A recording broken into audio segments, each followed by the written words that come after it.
Je me suis dit, est-ce que je vais venir lire un discours officiel que mes équipes ont préparé, ou je viens parler en tant qu'Africain? J'ai beaucoup hésité. Vous savez, quand vous portez le message d'un pays, tu es ministre, il y a des choses que tu peux dire, il y a des choses que tu ne peux pas dire. Mais je me suis dit que peut-être comme on est des Africains entre nous, on doit être en mesure de se dire les choses très honnêtement.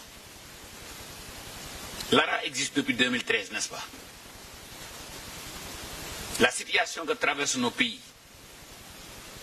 est une responsabilité qui nous incombe nous tous.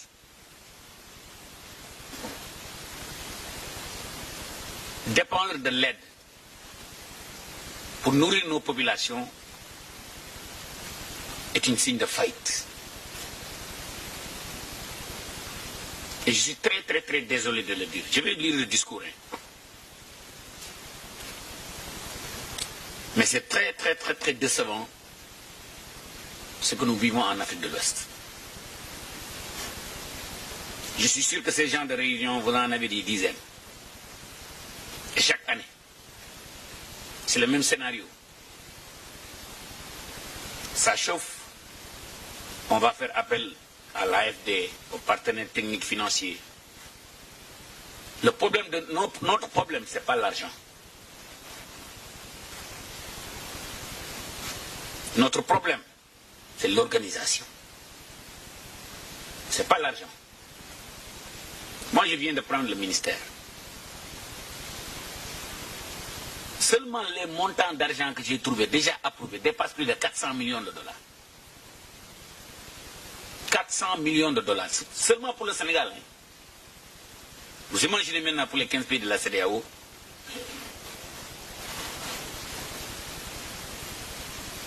On ne peut pas commettre les mêmes erreurs chaque année et espérer avoir d'autres résultats. Avoir 51 millions de personnes.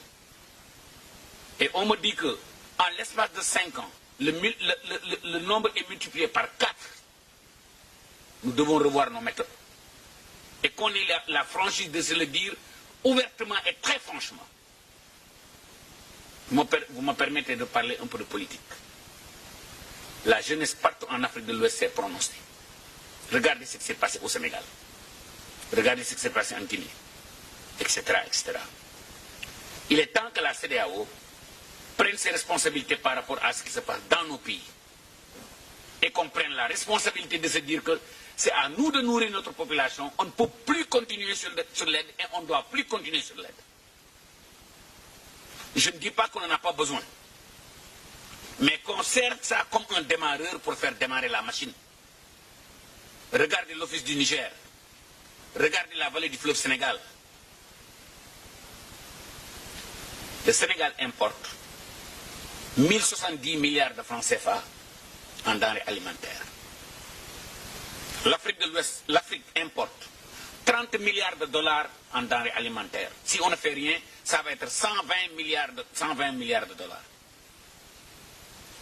Importer autant de nourriture, c'est exporter des jobs. C'est exporter des emplois. Vous me permettez de le répéter. Importer autant de nourriture pour nourrir nos populations, c'est exporter des emplois. Le Ghana importe plus de 300 millions de dollars de poulet. La Guinée importe plus de 50 millions de dollars de poulet. Le Sénégal importe plus de 450 000 tonnes de maïs. Le Sénégal importe plus de 210 000 tonnes d'huile. Le Sénégal importe plus de 860 000 tonnes de blé. Le Sénégal importe plus de 347 000 tonnes de fruits et légumes. Et ce constat est quasiment général dans tous les pays de l'Afrique de l'Ouest.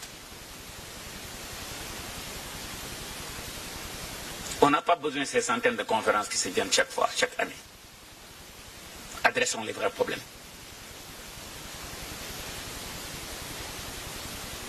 Le Sénégal dépense plus de 100 millions d'euros. Et mes équipes me disent, c'est quasiment le double.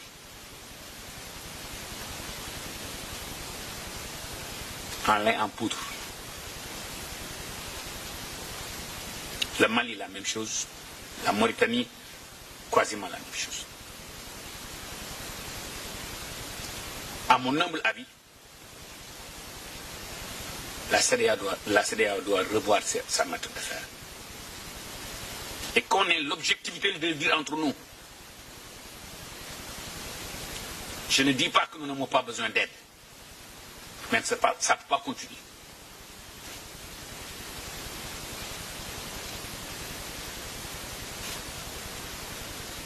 Nous parlons de stockage. J'ai vu la CEDEAO faire des initiatives. J'ai vu l'IMOA faire des initiatives. Et les pays à leur niveau font aussi des initiatives.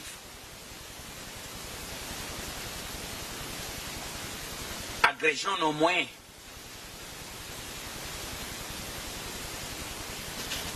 Agrégeons nos moyens. Je vous donne un petit exemple. Est-ce que vous savez qu'avec 40 magasins de 5000 tonnes, bien faits, seulement le Sénégal, ne peut même plus importer des fruits et légumes. 40 magasins de 5000 tonnes.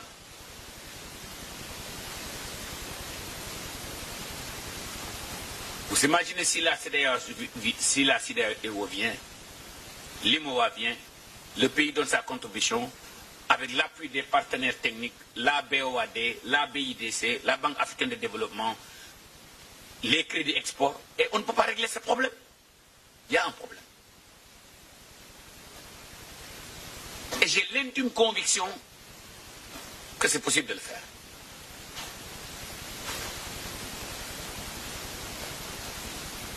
Nous importons. Les équipes me disent que c'est encore plus grand. Mais imaginez que l'on reste sur la base de 100 millions d'euros de lait en poudre. D'après les techniciens, c'est l'équivalent de 300 millions de litres. 300 millions de litres avec 55 000 vaches laitières. Même si on devrait croiser les vaches locales, le Sénégal, avec le programme de ANIPL, a montré que c'est possible. Qatar, d'un coup, ils ont importé 50 000 vaches.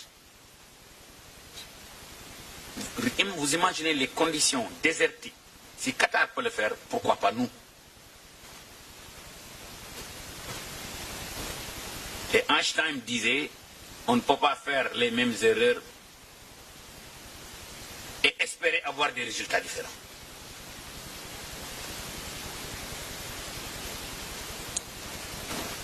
Un appel que je lance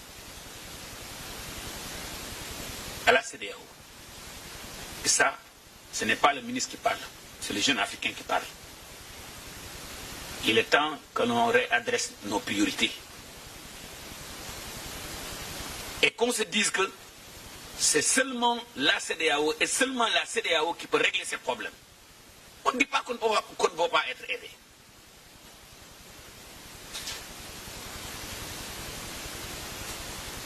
Vous me permettez de rappeler un petit fait. En 2019, quand je suis revenu dans la sous-région, comme vice-président finance de la Banque d'investissement et de développement de la CEDEAO, j'ai mobilisé 430 millions de dollars pour financer les engrais. Encore une fois de plus, merci à nos partenaires financiers, techniques et financiers. Donc 90 millions de dollars, c'était fait pour faire des hangars. Il n'y a pas un seul hangar qui a été construit.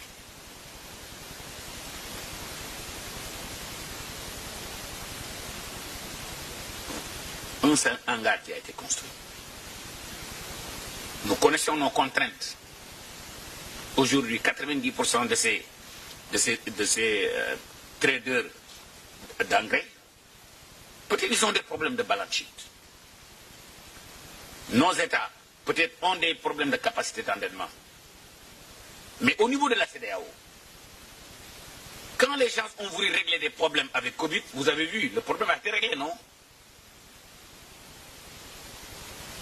Le financement de notre secteur agricole peut-être la CEDEAO doit en faire une priorité.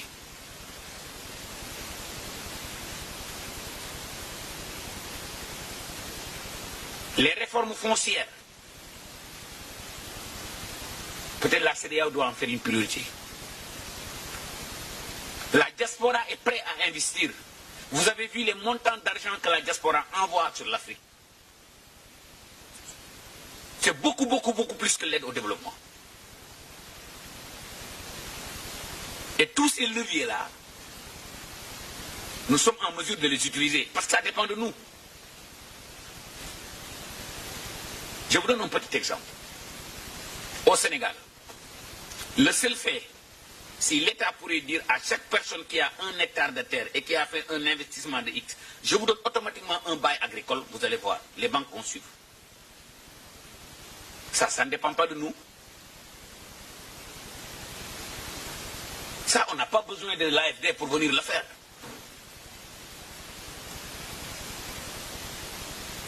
Aujourd'hui, s'il y a une chose que toutes les banques du monde cherchent à financer, c'est le solaire. L'énergie solaire.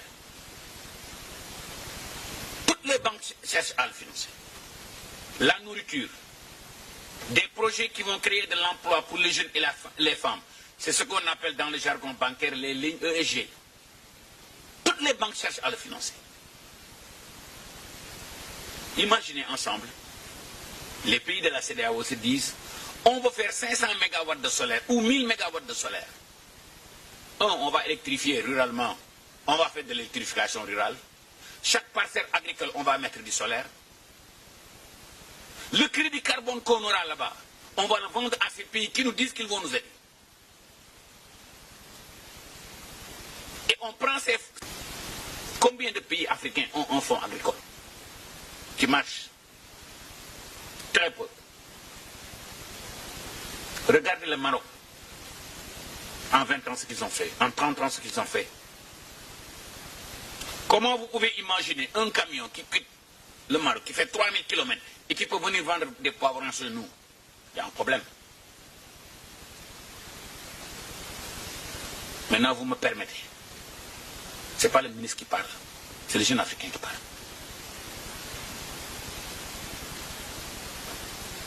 Toutes ces organisations régionales, y compris la CEDEAO, vous imaginez le nombre de séminaires, le nombre de conférences, le nombre de blablabla.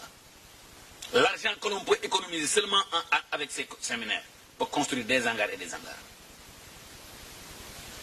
Vous êtes d'accord avec moi ou pas?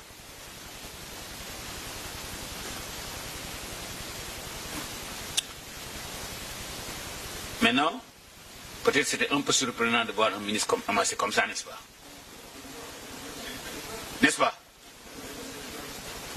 Et cela montre que l'envie que j'ai pour que ça change.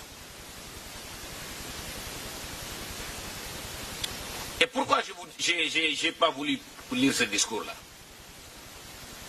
Mes équipes ont préparé un très très bon discours et au passage je remercie le secrétaire général qui est là. Mais j'ai voulu être quitte avec ma propre conscience. Vous savez, en 4 ans, après avoir travaillé 30 ans à l'étranger, et que j'ai décidé de revenir chez moi, je me suis dit que peut-être le bon Dieu m'a donné la chance de gagner de l'argent. Mais j'ai le devoir de créer des emplois chez moi. À l'espace de moins de 4 ans, on a créé plus de 100 emplois. Nous produisons plus de 4 millions de poulets. Cela montre qu'en Afrique, c'est bel et bien possible de le faire. Il y a un jeune footballeur malien, après avoir gagné de l'argent, il a fait la même chose chez lui. C'est Keita, je ne sais pas. Seydou Keita. Il y a des choses que les fonctionnaires savent faire, mais il y a des choses qu'ils ne savent pas faire. Peut-être l'opportunité pour la CEDEAO de s'appuyer sur le secteur privé. Regardez ce que le président Obasanjo a fait avec les... Il avait dit ouvertement, je vais créer des milliardaires nigériens. Il en a fait.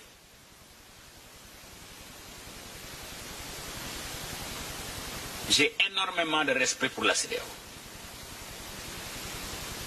Énormément de respect pour les populations de la CEDEAO. Regardez combien de jeunes africains à l'étranger, ils excellent tous. Pourquoi quand on vient chez nous, on a des problèmes? Le problème, ce n'est pas l'argent. Et vous m'excusez du terme de le dire très ouvertement. On ne peut pas continuer à commander et nourrir nos populations. C'est devenu le business model de l'Afrique. À chaque fois que ça chauffe, l'AFD va venir, la communauté européenne va venir, les Chinois vont venir. Regardez en moins de 20 ans ce que Kagame a fait de son pays. Je demeure absolument convaincu que les Africains peuvent nourrir l'Afrique et même exporter de la nourriture. Le Maroc l'a fait. Qu'est-ce qu'ils ont de plus que nous?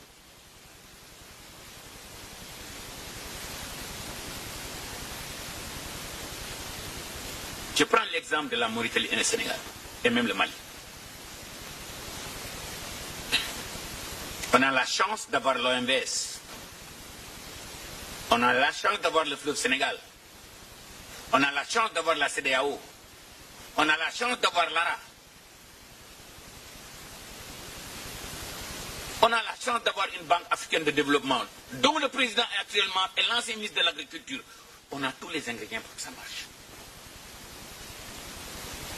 Mettons les hommes de la place qu'il faut. Mettons nos sous sur nos priorités. Gouvernance, gouvernance et gouvernance. En tout cas, je vous souhaite, j'aurais dû commencer par là-bas, mais le sujet me passionne tellement que des fois je m'emporte. En tout cas, je vous souhaite une très très très très bonne arrivée au Sénégal. Et sachez que la seule chose qui nous anime, c'est que les choses bougent. La jeunesse et les femmes ont montré à plusieurs reprises, à plusieurs occasions, qu'on a envie que ça change.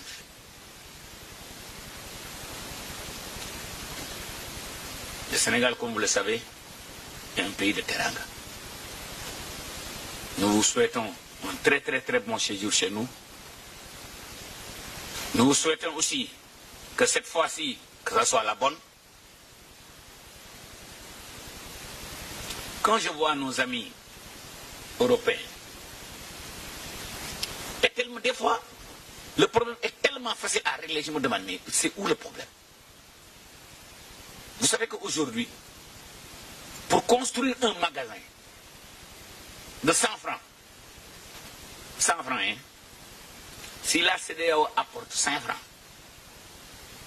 les règles de l'OCDE ont changé où maintenant tu peux emprunter 95%, mais il faut bien le faire.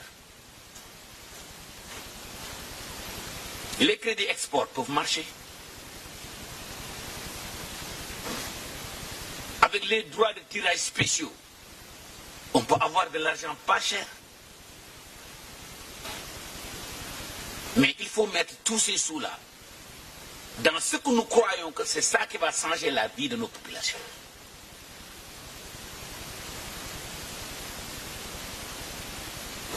Et j'ai l'intime conviction que c'est possible. En tout cas, nous nous remercions tous de votre présence. À mon humble avis, ce n'est plus acceptable d'avoir plus de 51 millions de personnes dans des situations très vulnérables. On a l'eau, on a les terres arables, on a la jeunesse pour le faire. Qu'est-ce qui manque? Ne vous dites pas que c'est l'argent. Vous savez dit que durant le Covid, quand les gens ont voulu lever des milliards, ils en ont levé. Et aujourd'hui, on a la chance d'avoir des présidents comme Adesina. On a la chance d'avoir nos amis arabes de la Banque islamique de développement. On a la chance d'avoir des gens comme l'AFD, la communauté européenne. Les gens veulent aider. Parce qu'ils ont maintenant compris que on ne peut pas avoir deux pôles, trop développés, trop pauvres. Ça ne marche pas. Ce qui se passe en voyant ces centaines de milliers d'Africains affronter la mer pour aller faire de l'immigration, On ne peut pas arrêter la mer avec ses bras. L'Europe est maintenant convaincue.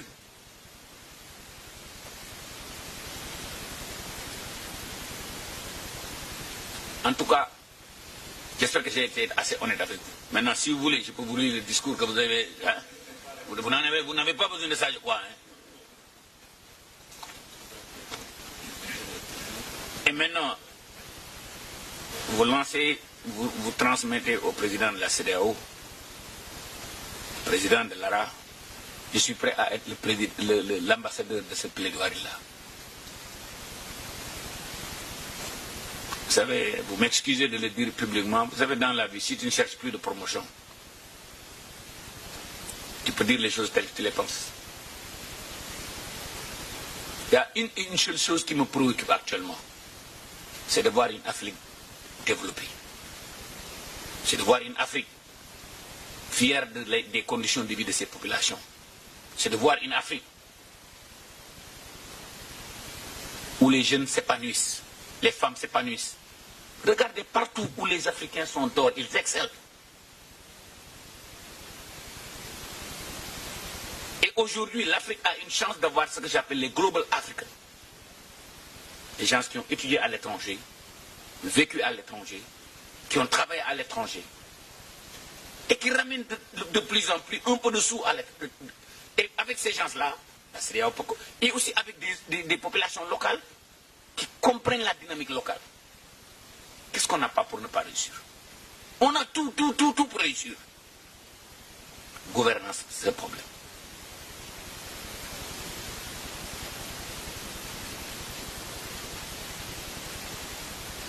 En tout cas, je vous souhaite une très bonne journée.